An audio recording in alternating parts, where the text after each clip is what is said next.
Digital technologies that are freely available in society today include commercial drones, the internet, 3D printing, robotics, and artificial intelligence. These digital techs also currently providing bargaining power for various armed non-state groups, most notably terrorists, but also rogue lone actors, insurgent groups, and private armies. This certainly creates challenges for the state, even though the state and private actor still dominate.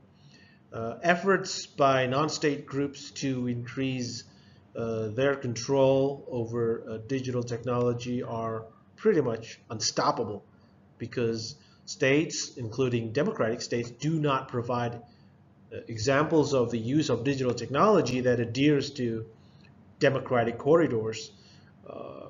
Basic rights such as privacy, property ownership, and freedom of movement continue to be eroded by authoritarian states and companies that monetize the online behavior of digital users. On the other hand, democratic states are unable to protect citizens from this invasion, and they are instead complicit in it, reading emails from their citizens, monitoring communications and cell phone metadata, tracking online movements, and consolidating their behavioral data. So these violations of privacy is sometimes necessitated by the fact that catching the bad guys in cyberspace starts from the information that is either posted out or exchanged in the online communication. Since this practice is democratically frowned upon, states require an accountability mechanism in conducting them, and not all governance structures are capable of achieving them. So there are more than one ways digital technologies can be used for terrorists. There are academics that focus on how violence can be generated from the use of digital technologies by terrorists.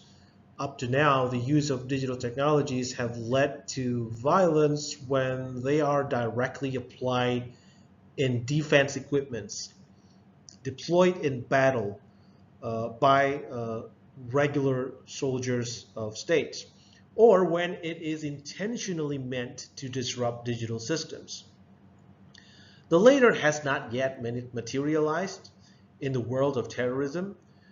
No terrorist groups have been known to have used digital technologies for violent attacks. However, there is a belief that the threat of cyber terrorism has increased in the last 5 years. This reflects the increasingly close use of digital technology for acts of terrorism. Apart from that, digital technologies can be used by terrorist organizations for interests that do not directly contribute to violence, like fundraising, propaganda, communications, leading to ongoing operations. And although not directly correlated with violence, the use of digital technology by terrorists can result in disruption of digital systems and lead to violence and loss of life. Think about the scenarios where a terrorist group interferes with an air traffic control system, causing two passenger aircraft to collide in midair. Think about tensions between two communities that boil over, resulting in violent rioting because of disinformation conducted by terrorist organizations. This kind of conflicts can lead to several people being killed. A terrorist group perhaps seek to influence or inflame the situation. Posing as members of one of the communities, they post gruesome images and videos on social media and issue threats against members of the other community. A terrorist group may also remotely access the processing control system of a food processing or water treatment plants, and changes the level of ingredients. And as a result, large numbers of children fall ill, some may die.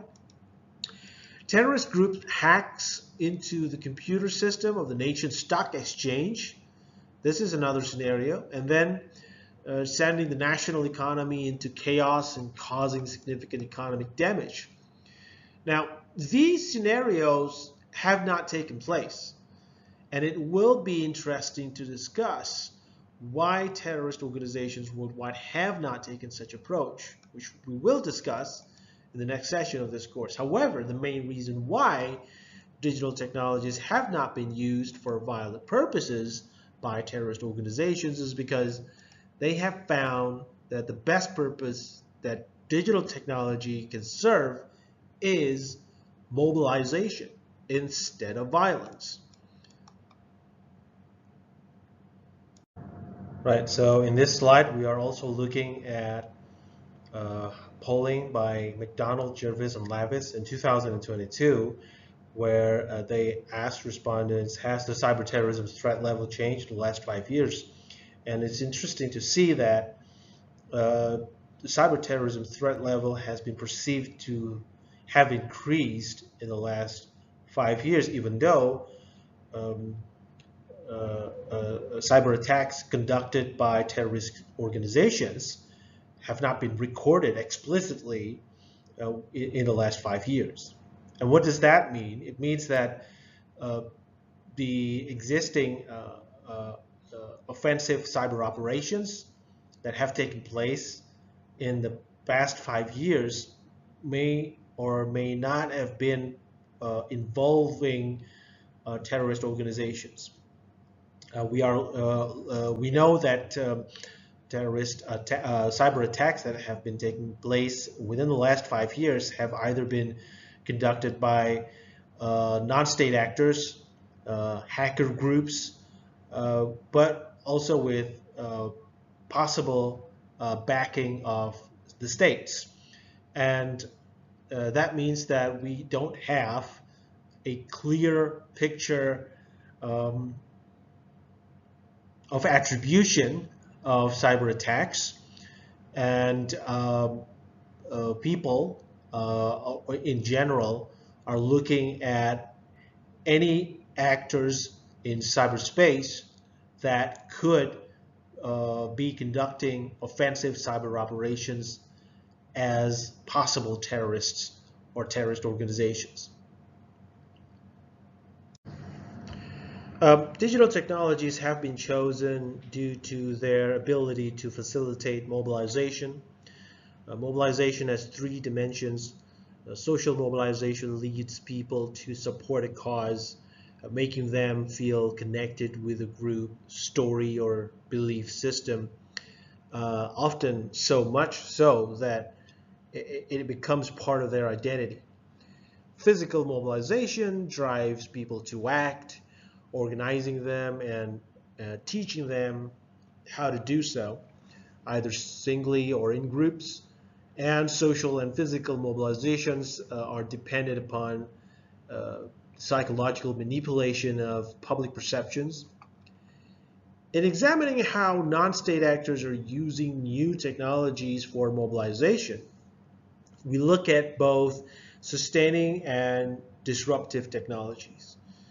Remember that disruptive technologies not only produce unexpected results, but actually shift power from dominant players to surprise actors in ways that change the overall shape of the marketplace of violence.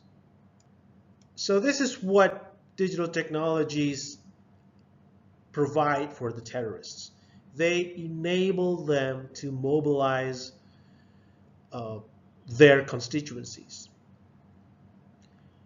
mobilizing in both sustaining ways, helping dominant actors reach traditional constituencies, and disruptive ones helping surprise underdogs reach unexpected, often larger constituencies. The accessibility of the internet and mobile devices, especially social media platforms on smartphones, has bypassed traditional avenues of mobilization. From the traditional media, including books, newspapers, television, and radio, to institutions such as the church, the mosques, the army, and replace them with direct appeals to individuals. Media and government control over coverage of events has been disrupted, with mobile phones allowing individuals to record their experiences and live stream them with a tweet.